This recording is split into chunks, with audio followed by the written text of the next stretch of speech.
Hello বন্ধুরা, welcome to our channel. Madhumita পালের চ্যানেলে সকলকে জানাই স্বাগতম। আজ সরস্বতী পুজো, সেই উপলক্ষে সকল বন্ধুকে জানাই বসন্ত পঞ্চমীর আন্তরিক প্রীতি ও শুভেচ্ছা। আজকে চলে এসেছি ব্যারাকপুর রামকৃষ্ণ বিবেকানন্দ মিশনের একটি সেন্টারে।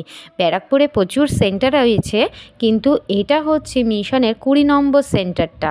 ঢুকতেই একটা বিশাল বড় প্রাঙ্গণ আর দাঁড়িয়ে রয়েছে সুবিশাল একটি গাছ, দেখতেই পাচ্ছ। প্রাঙ্গণটা দেখতে সত্যিই খুব সুন্দর। আর চারপাশটা ঘুরিয়ে দেখাচ্ছি, একদিকে ছিল ক্লাসরুম আর এই হচ্ছে মন্দির চত্বর। মন্দিরে প্রবেশ করার পরই চোখে পড়ল বহু প্রাচীন একটি মূর্তি শ্রীকৃষ্ণের। ভেতরের প্রাঙ্গণটাও মন্দির চত্বরটা আমি ঘুরে দেখাবো।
আমরা যখন মন্দিরে প্রবেশ করেছিলাম তখনও পুজো চলছিল, অঞ্জলি দেওয়াও চলছিল।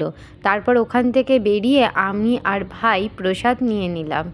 তো দিয়েছিল আমাদেরকে খিচুড়ি, বাঁধাকপির তরকারি আর চাটনি। ভাই তো বেশ একটা সুন্দর চেয়ার নিয়ে টুক করে বসে পড়েছিল গাছতলায়, আমিও ওর পাশে বসে পড়েছি। আর কিছু ওখানেই সেলফি তুলেছিলাম, তো সেটাও তোমাদের সাথে শেয়ার করে দিচ্ছি।